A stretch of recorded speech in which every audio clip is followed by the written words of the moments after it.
Hi QGIS and geography enthusiasts, it's Nicola from Adisoft. In this video I will show you how to analyze historical data using Google Earth and Qgis. Let's start.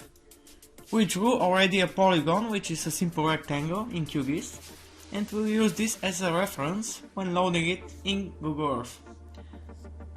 So save it as a KML file, use the coordinate system of the project, and don't add it to the map.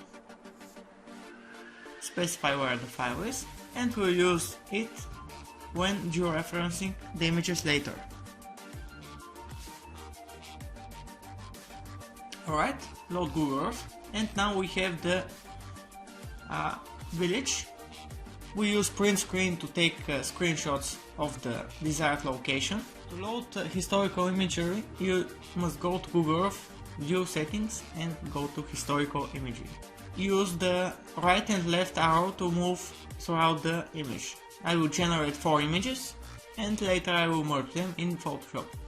This is the second image. We go down to locate the third one. Notice that in all images the bounding polygon shall be visible. In this case it is the white contour you see.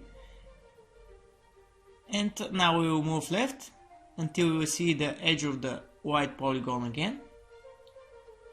This is the same polygon we used in Qgis for reference. Now again click print screen, go to paint, paste and save the image. Don't worry that you see the green rectangle in the left. This is my other monitor. And this is the desktop. Now we go to historical image and change the image to the next year available and save it as 2009 in this case because the year is 2009. And again we move right using the right arrow until we see the edge of the polygon, and again print screen, go to paint and paste. We repeat the procedure for all the images.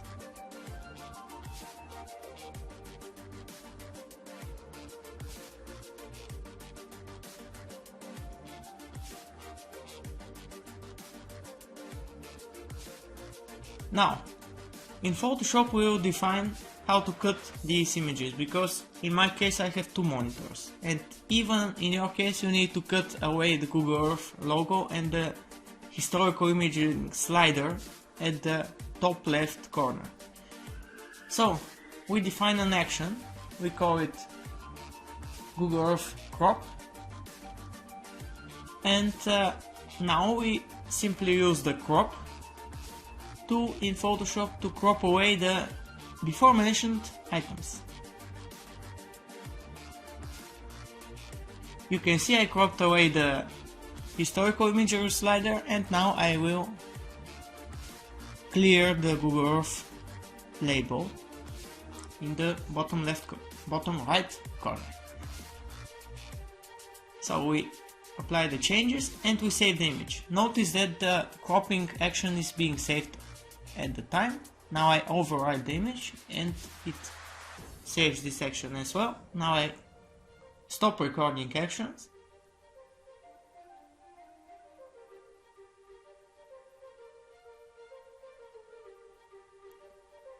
and close the image.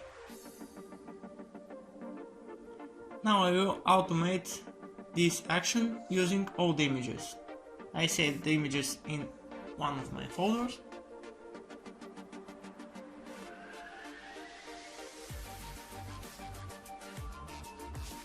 Choose the folder where the images are located and choose another folder where the cropped images will be saved.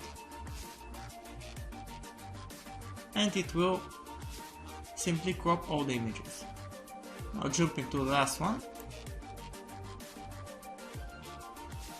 Now all my images are cropped, and now all I need to do is simply merge them together, the images that belong to the same year.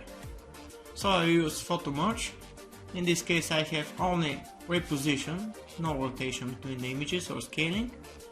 I will use the crop folder, use the 2006 images, and it will simply merge them together using the adjacent pixels between them. For 4 images the action is very quick. You will see in a second, yes. And now I simply need to crop away the excess part in the left.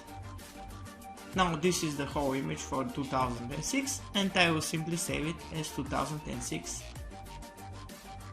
PNG file or GPG, doesn't matter. Now this is the last image, obviously, 2020, and I will save it as 2020.png file. And we are ready to import these files later in QGIS using georeferencing. Thanks for watching, see the next part in part 2 of this video. It's Lalev from Adisoft signing off.